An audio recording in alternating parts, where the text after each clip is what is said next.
What's going on, you filthy degenerates? It's your boy here. And you know, welcome to Thunderdome. Because this is probably a deck that for the longest time in modern uh was started out as a meme. This deck did start out as a meme and just kind of went from, being something that Saffron Olive played like all the time to try to like get people to now just being a mainstay in the format.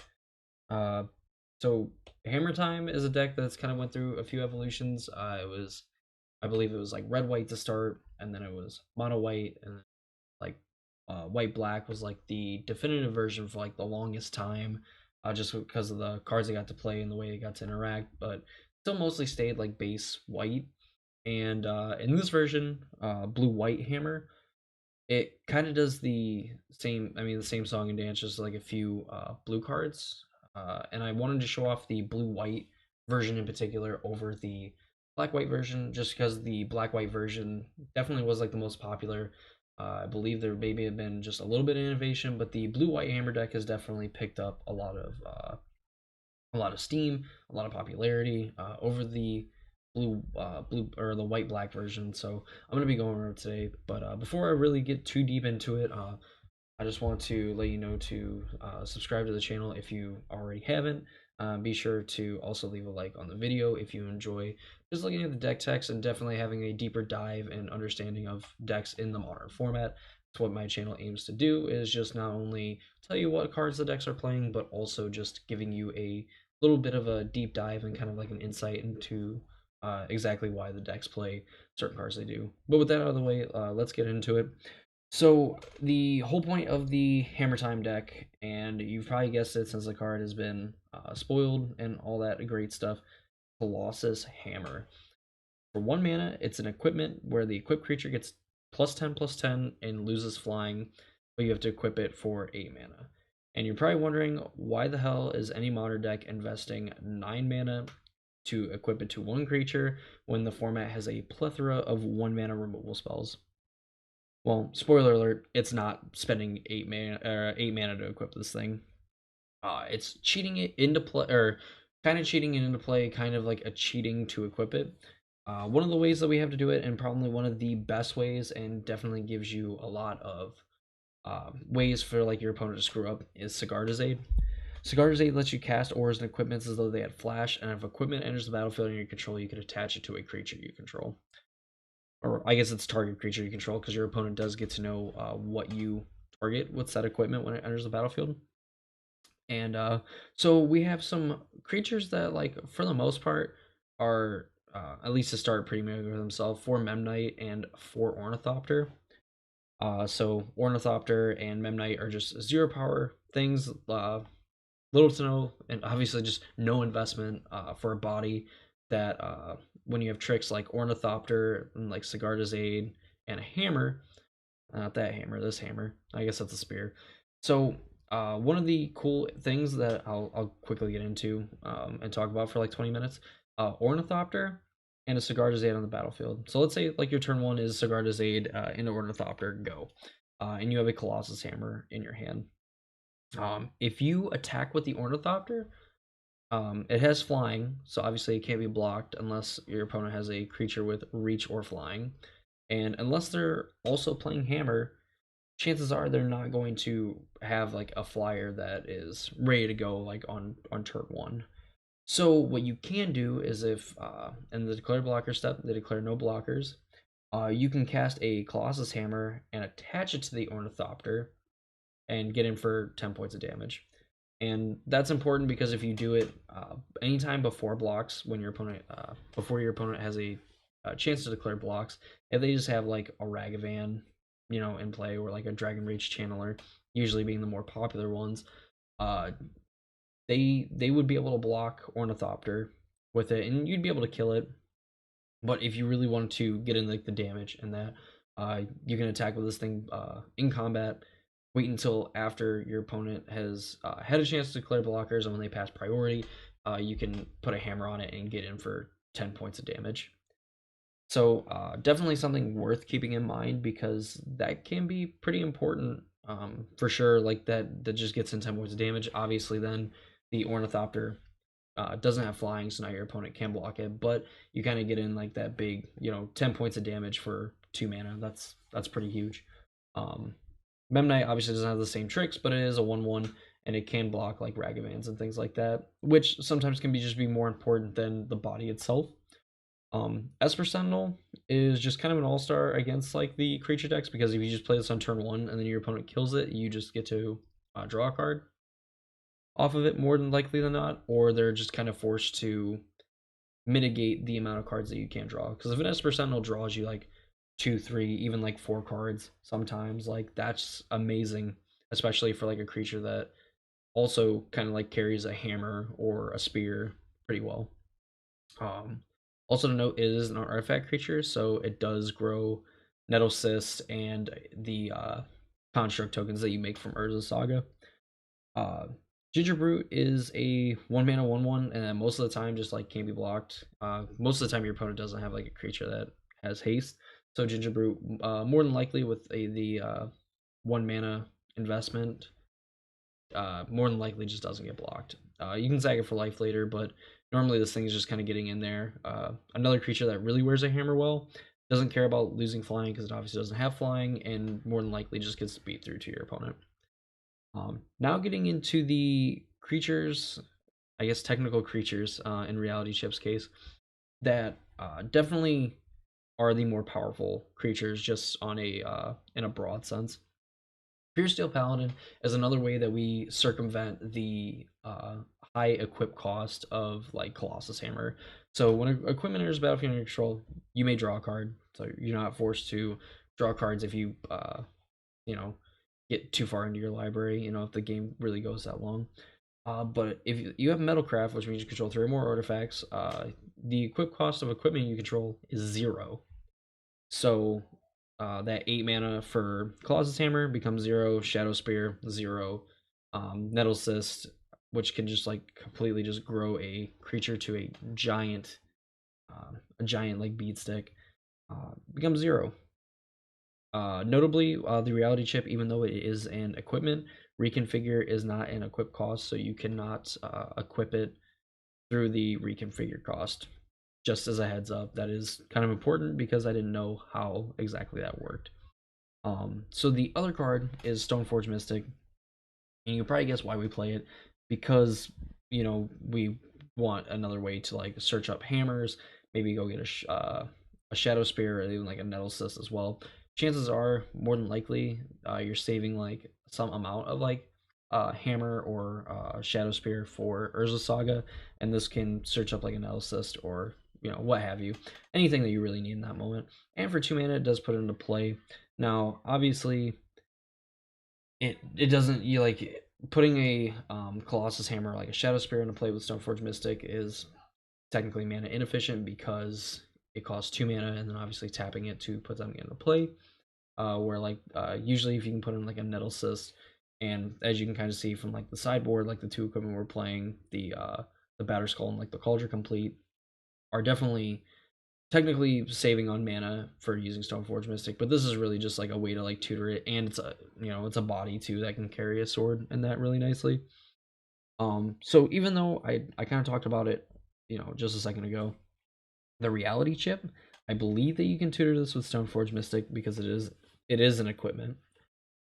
It allows you to look at the top card of your library at any time, so you can kind of have some tricks with like fetch lands like Arid Mesa and Marsh Flats and things like that, where you can look at the top card, you decide, I really don't want to draw it. You can fetch it away, get you a new card on top. Also, if it's attached to a creature, you can play lands and cast spells off the top of your library. So, yeah, this can be a pretty good card.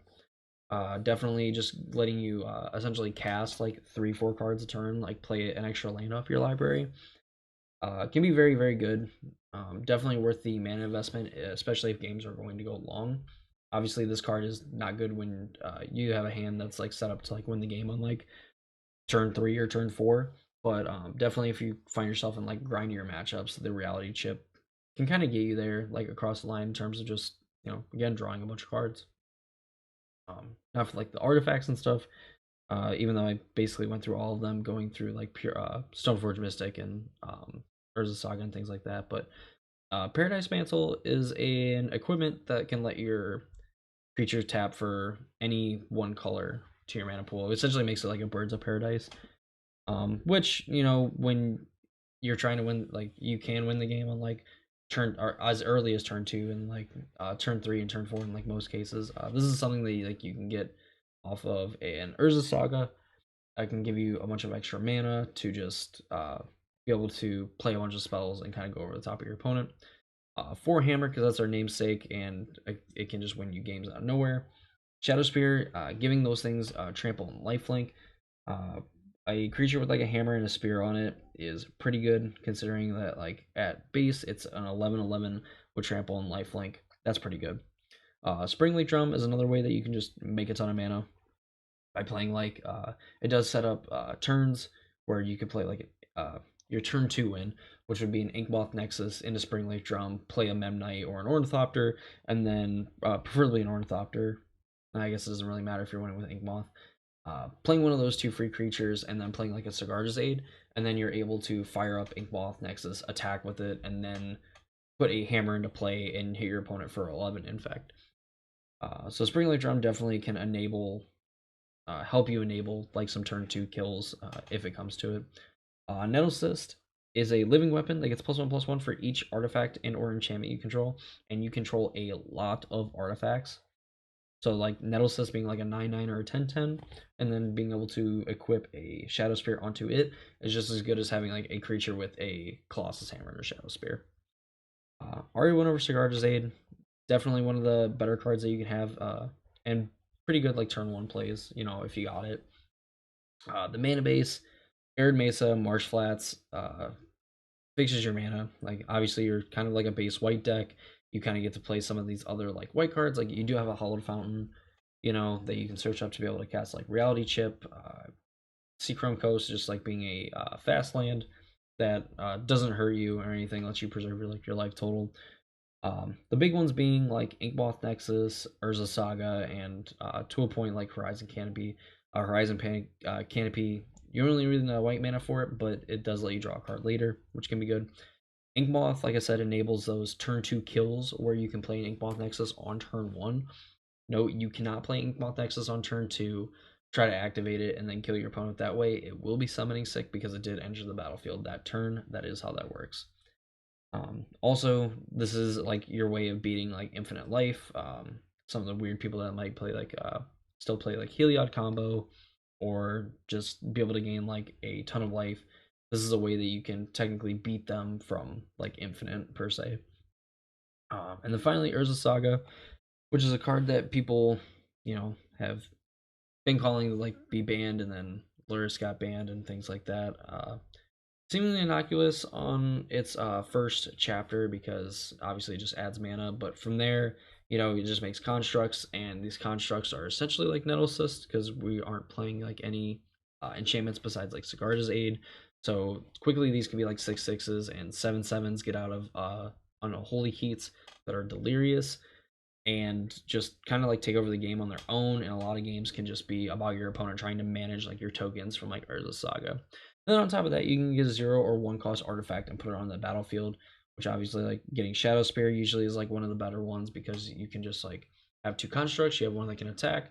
You make it a 7/7 lifelink trampler. It's pretty hard for your opponent to race a 14-point life swing, 14-point life swing in your favor every turn. You can get like Springleaf Drum, you can get Paradise Mantle or like a Hammer, and then obviously any one of these, like Memnite, Ornithopter, like Gingerbrew. And even though Esper Sentinel is an artifact, Urza Saga does not allow you to get it because even though it does have a converted mana cost of 1, it specifically asks for a 0 or a 1 generic cost thing. So another thing to keep in mind, you cannot grab Esper Sentinel with Urza Saga, but you can grab like Gingerbrew, Memnite, Ornithopter, and any of your 1 and 0 costs like equipments. So for a deck like this, I would say that your like game 1 matchup, you know, is pretty straightforward. A lot of times you can kind of like goldfish for like a turn 2 or like a turn 3 win. And your long game like isn't, I would say like isn't preferable.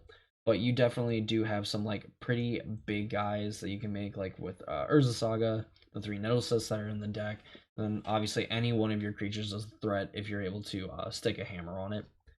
So to the sideboard, you can see cards like Blacksmith Skill gives a permanent hexproof and indestructible until end of turn, and if it's an artifact creature, it gets +2/+2. Uh, that's something that in a way can sort of be like a pump spell, blanket removal. If your opponent tries to interact with you like in combat, like over like an Inkmoth Nexus or something like that, just like how the Infect players would, it's a mistake to interact with like their combat and things like that. You can just use this blanket removal spell, and then your opponent gets to be super sad. Path to Exile, it's just kind of like a 1 mana like catch all. You don't care about like the lands that they get because obviously you're just either hoping to kill them like super quick and dealing with like their stuff, or like your long game just in theory can be better because you can just like swarm the board with like a ton of creatures and make them all super big, in their own right. Pithing Needle, a card you can get off of Urza Saga, can name Belcher as one of like the big things, or any other like permanent that you really don't want your opponent to be activating. Of note, that if you trigger the 3rd chapter of Urza Saga to go search your library and your opponent lets you resolve it, and you go get Pithing Needle, your opponent cannot respond to you doing it, or to you naming a card with Pithing Needle. So, like, if they have a fetch land and you really want to get them, you can ask them if it resolves. They say yes. You can Pithing Needle, name their fetch land, and then they can't fetch with it. The only window that they have to do it is with the trigger on the stack. So sometimes you can get people. A lot of times, I think people will play around it, but that is a possibility. If you want to be a filthy degenerate. Lavinia, uh, each opponent can't cast non-creature spells with converted mana cost greater than the number of lands they control, and whenever an opponent casts a spell, if no mana was spent to cast it, counter that spell. So this kind of like stops the Cascade decks. It can stop the Belcher deck from like going off super quick, because usually they'll try to like ritual out and Belcher, so at least makes them wait until like turn 4 before they can really go off, which sometimes can just be enough time for you to go and kill them. Tron is another like hate, because if they go, Tower Mine Power Plant, they can't really go into Karn, because Lavinia will just counter it. So definitely a pretty good card for this deck to have, considering there is no like 1 or 0 mana like artifacts that are good at like stopping, your opponents from spending 0 mana to like counter something. So pretty good, and another creature that definitely likes a hammer. Sanctifier in Vec, uh, protection from black and red, pretty good. Especially when like a lot of the like Death Shadow, like Luris decks, can't really deal with Sanctifier and Vec all that well. And especially once it gets like a Shadow Spear or like a hammer, or even if you can like attach an Elsus to it, becomes nearly impossible to be killed. And then obviously you just get to mess with like your opponent's creatures and like mess with their board. And I believe black and red permanent that was not on the battlefield would end up in the graveyard, just gets exiled. And when it enters, you just exile all those cards as well. So definitely deals with some like pretty annoying things. You can mess with like their Dragon Rage channelers pretty well with this thing. It's a pretty good card. Teferi Time Raveler, as I said in like my Rhinos video, like they hate Teferi Time Raveler. Teferi Time Raveler just in general is a really powerful like planeswalker that really you're just doing it to mess with the Cascade decks and some of the other decks that like kind of want to interact at like instant speed. Playing it Teferi Time Raveler before you really go all in on say like an Inkmoth Nexus or an Ornithopter. You have like 2 hammers in hand. Teferi Time Raveler can essentially like clear the way and allow you to like double hammer up on something, or hammer on an Inkmoth Nexus and kill your opponent, through them not being able to interact with like said combo. Finally, Batterskull and Cauldron Complete are just 2 cards that really like being put into play with Stoneforge Mystic. Definitely, if you want to go bigger and just like win the game like super quick and not really have to like worry about your opponent necessarily like interacting with like your smaller creatures and stuff, this is definitely the way to go, because Cauldron, obviously, like first strike, trample, indestructible, haste, just having like all these keywords on it, like this whatever creature's like equipped with Cauldron Complete also really likes a hammer. And as you probably find out, like all these creatures and all these things appreciate like holding a hammer, especially when they all have trample or just have ways where you can abuse like niche like combat mechanics. uh you can just kill your opponent with like a Cauldron Complete or like a Batter Skull, and Batter Skull in particular makes racing super hard for your opponent because you get to play offense and defense and create an 8 point life swing. Definitely, if you're attacking your opponent as a block, you deal 4 to them, you gain 4, and then if they attack and you're able to block, then you've gained 4 life, and Batter Skull continues to be a threat unless your opponent like deals with it in some way. And that is the long-winded explanation of things to essentially look for if you're playing against like the blue-white Hammertime deck, or if you're looking to uh, either play with it, play against it, whatever. Like that's kind of the stuff that you want to keep in mind and the things that you want to know. Weirdly enough, like in this deck, I know some other versions were playing like Mana Tide, so that's something that like you can look out for, which is essentially just a 4 spike but in white. Um, Really stuff like that. March of the Otherworldly was like another card that I'd seen that these decks want to play, and it's definitely something to keep in mind when you're playing against the deck, and even when you're deciding like how to make your sideboard. Like those 2 cards, I definitely think they're not on the sideboard of this deck, but they definitely have like an argument where like I wouldn't tell you that you're wrong if you like played some amount of like those cards. But yeah, that's gonna do it for Hammer Time. If you would like to see uh, possibly like a league or like a more in-depth dive of like the deck, please be sure to leave it in the comments, and I will be happy to oblige for that sort of thing, because the Hammer deck is very intricate. It's definitely one of those decks that I underestimated like when it started to like get good, and always wondered like why it was good.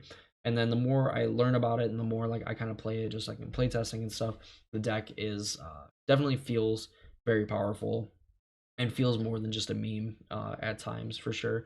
Um, and it is pretty ridiculous when you just win the game on like turn 2 or turn 3. Like this deck is just honestly beyond ridiculous. So, uh, but yeah, that's gonna do it for me in this video. I hope you guys enjoyed, and I will see you all in the next one.